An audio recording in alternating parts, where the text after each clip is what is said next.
Bismillahirrahmanirrahim. Assalamualaikum warahmatullahi wabarakatuh. Innal hamdalillah nahmaduhu wa nasta'inuhu wa nastaghfiruh wa na'udzu billahi min shururi anfusina wa min sayyiati a'malina. May yahdihillahu fala mudilla lahu wa may yudlil fala hadiya lahu. Asyhadu an la ilaha illallah wahdahu la syarika lah wa asyhadu anna Muhammadan abduhu wa rasuluhu la nabiyya ba'dah. Ya ayyuhalladzina amanu taqullaha haqqa tuqatih wa la tamutunna illa wa antum muslimun. Amma ba'd, fa inna asdaqal hadithi kitabullah wa khairal hadi hadi Muhammadin sallallahu alaihi wasallam. Wa syarrul umuri muhdatsatuha wa kullu muhdatsatin bid'ah wa kullu bid'atin dhalalah wa kullu dhalalatin finnar. Santri-santri Santan Al-Ma'tuf, baik dari Markaz Al-Ma'tuf, Az-Zamil maupun Al-Bassam yang saya cintai karena Allah Subhanahu wa taala. Para wali santri Santren Al-Ma'tuf, baik dari Markaz Al-Ma'tuf, Az-Zamil maupun Al-Bassam yang saya hormati dan saya cintai karena Allah. Alhamdulillah, puji dan syukur kita panjatkan kehadirat Allah Subhanahu wa taala atas segala nikmat yang diberikan kepada kita.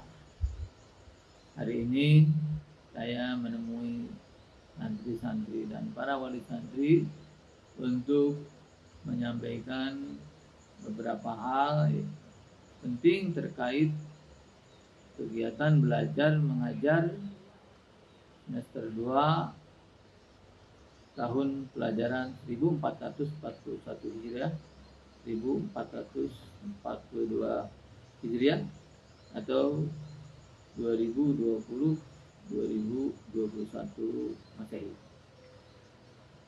Sebagaimana telah disampaikan saat pertemuan pembagian rapot semester 1 kemarin tentang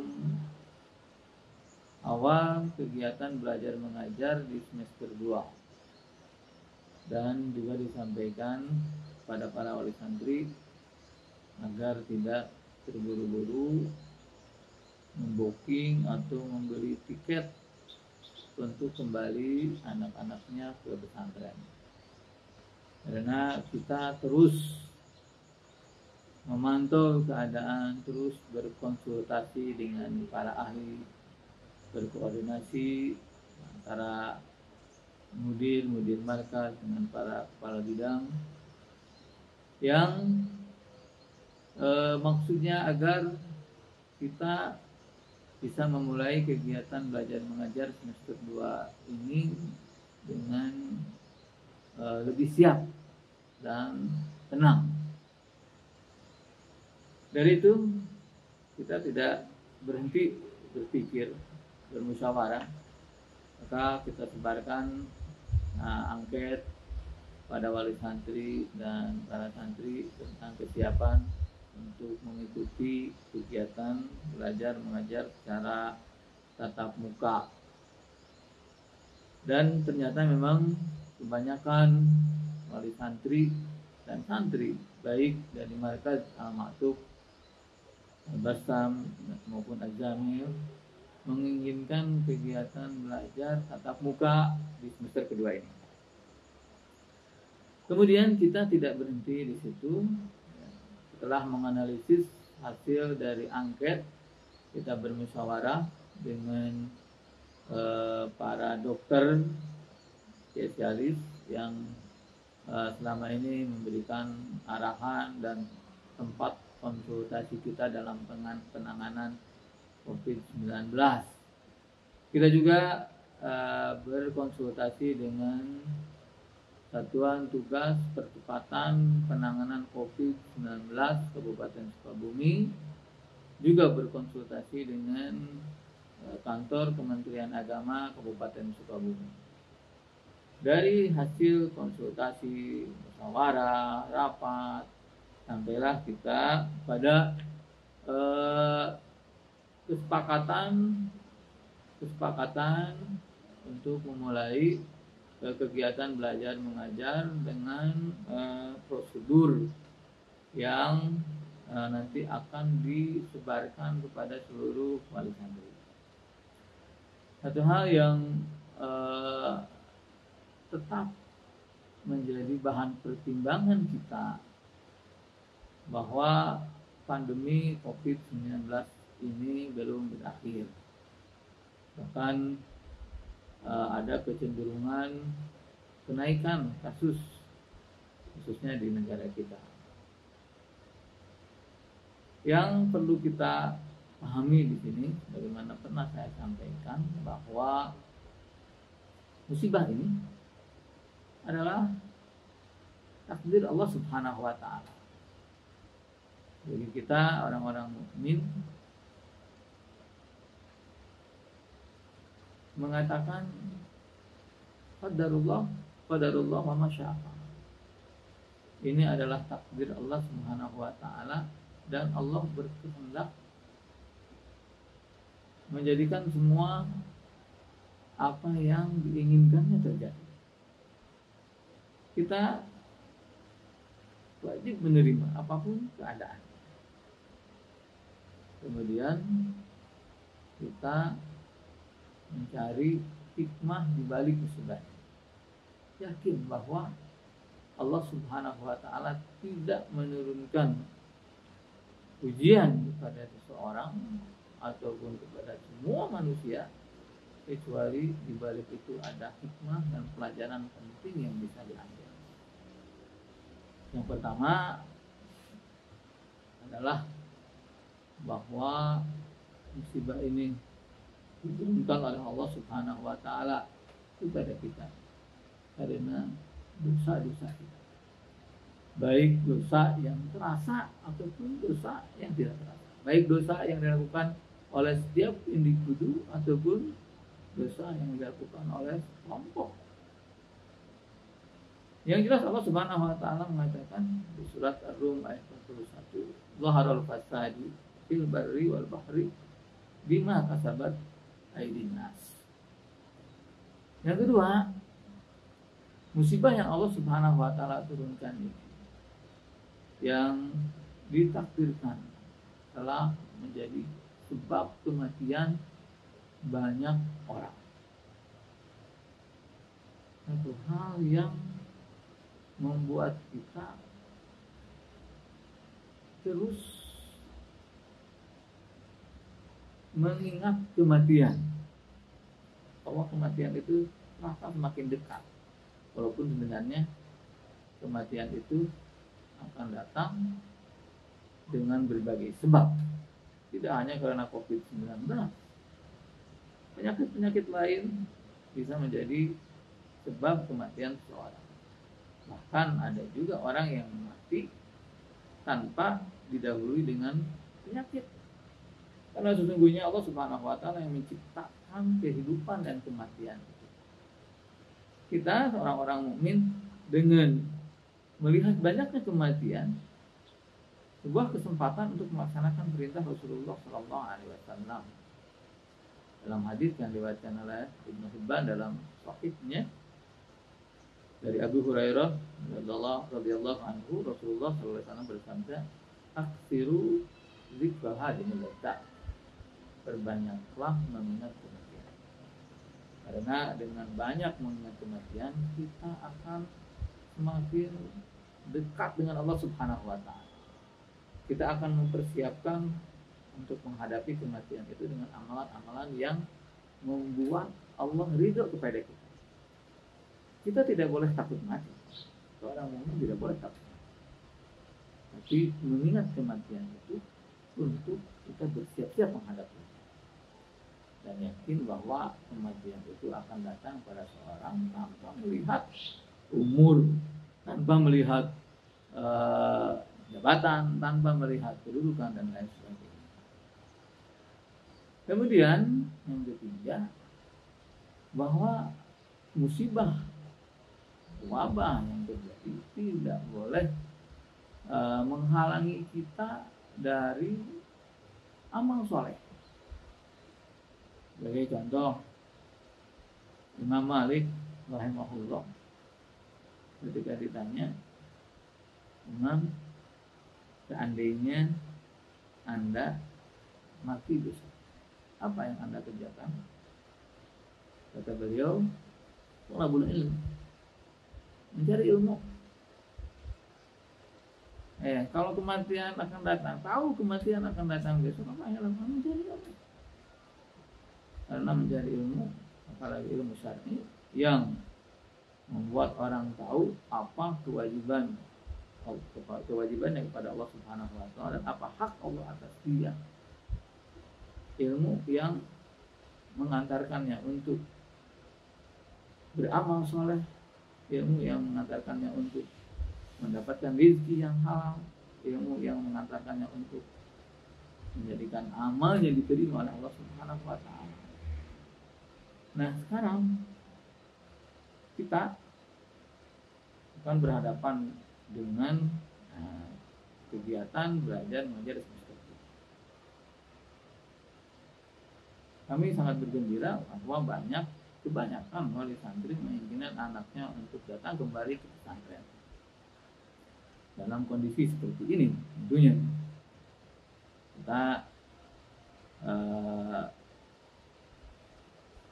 mengajak para wali santri untuk betul-betul memohon kepada Allah Subhanahu wa taala. Maka sebelum nanti memberangkatkan anaknya atau berangkat bersama mengantar anaknya ke pesantren, sholatlah istikharah, meminta pilihan yang terbaik pada Allah Subhanahu wa taala. Kemudian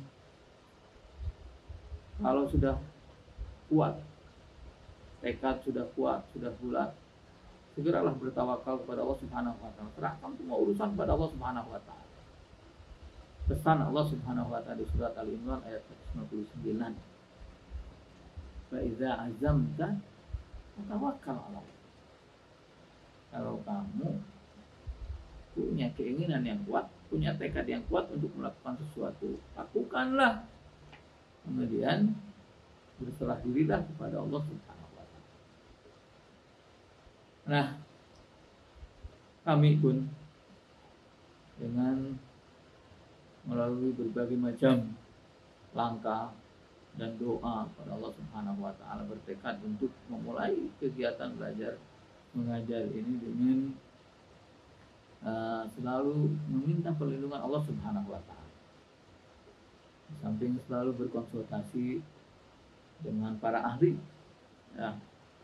Dari itu kedatangan santri yang dulu sudah dijadwalkan pada tanggal 8 dan 9 atas masukan dari para dokter, kita undur menjadi tanggal 15 dan 16. Tanggal 15 untuk kelas 7, 8, 9 dan tanggal 16 untuk kelas 10, 11 dan 12. Ya.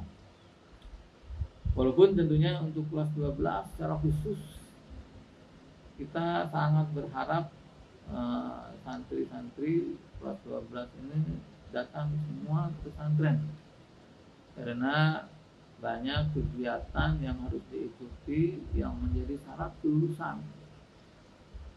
Kalau kegiatan-kegiatan itu tidak diikuti, artinya kelulusannya akan tertangguhkan, dan ini tentunya akan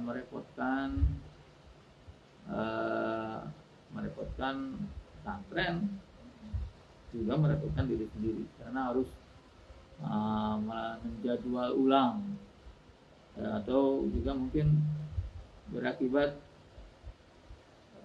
kelulusan ditangguhkan.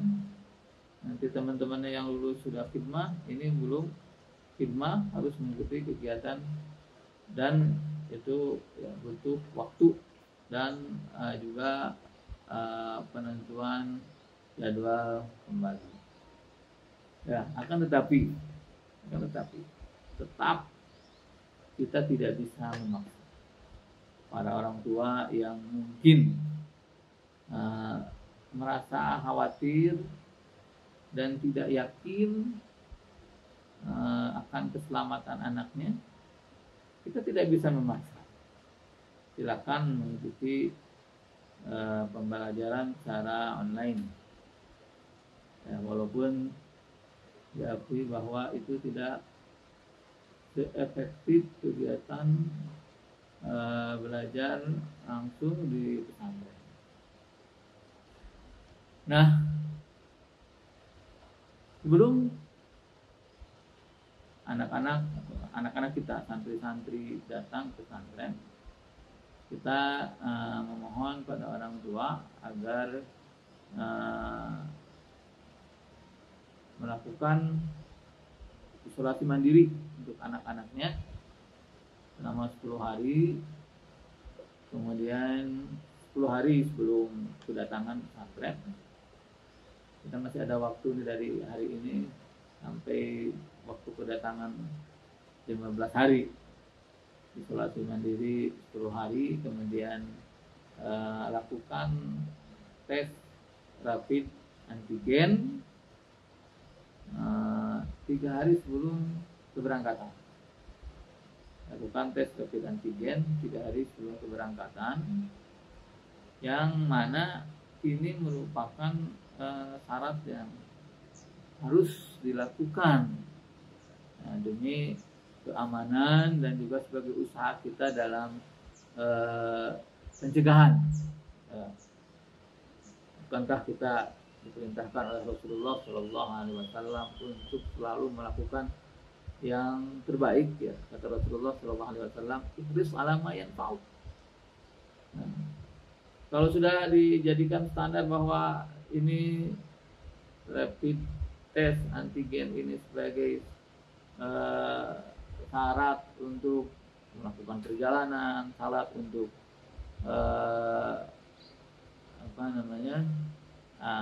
syarat untuk perjalanan dan yang lain-lain, kita menjadikan syarat ini untuk masuk ke pesantren demi kenyamanan, keamanan kita semua. Dari itu, seandainya ada wali santri yang merasa keberatan dengan tes antigen ini, ya kami juga tidak bisa memaksa, tidak bisa memaksa. Nah, selanjutnya kami sangat memohon pada para wali santri, apabila sudah yakin, berazam, bertawakal pada Allah Subhanahu wa Ta'ala untuk menganggarkan anaknya pesantren, berikan kepercayaan penuh pada pesantren untuk menjaga anak-anak, dan juga diminta kesiapannya untuk bersama-sama dengan pesantren menanggung resiko kalau seandainya terjadi. Ya. Yang ini sudah kita tuangkan dalam prosedur yang akan disebarkan nanti. Saya ingin menguatkan aja, ya. Kita insya Allah di semester kedua ini akan lebih terbuka. Nanti kita akan buatkan call center sehingga para wali santri bisa menghubungi para ustaz, ya, untuk menanyakan bagaimana keadaan santri-santrinya. Ya, kemudian juga kita akan berusaha sebaik mungkin memberikan pelayanan kesehatan, akan melakukan tes atau pemeriksaan kesehatan secara berkala, dan penanganan santri-santri yang mungkin ditakdirkan oleh Allah Subhanahu wa Ta'ala nanti sakit, walaupun kita tentunya tidak berharap, ya, semuanya tertuang dalam prosedur yang bisa dibaca nanti. Kemudian juga di semester kedua ini kita akan memberikan kesempatan kepada wali santri untuk berkunjung. Bila di semester pertama kemarin kita sama sekali tidak membolehkan, di semester kedua ini akan ada waktu kunjungan yang akan nanti diatur oleh markaz masing-masing, akan dijadwal, dan juga ada beberapa ketentuan yang bisa dibaca dalam prosedur ini. Ya.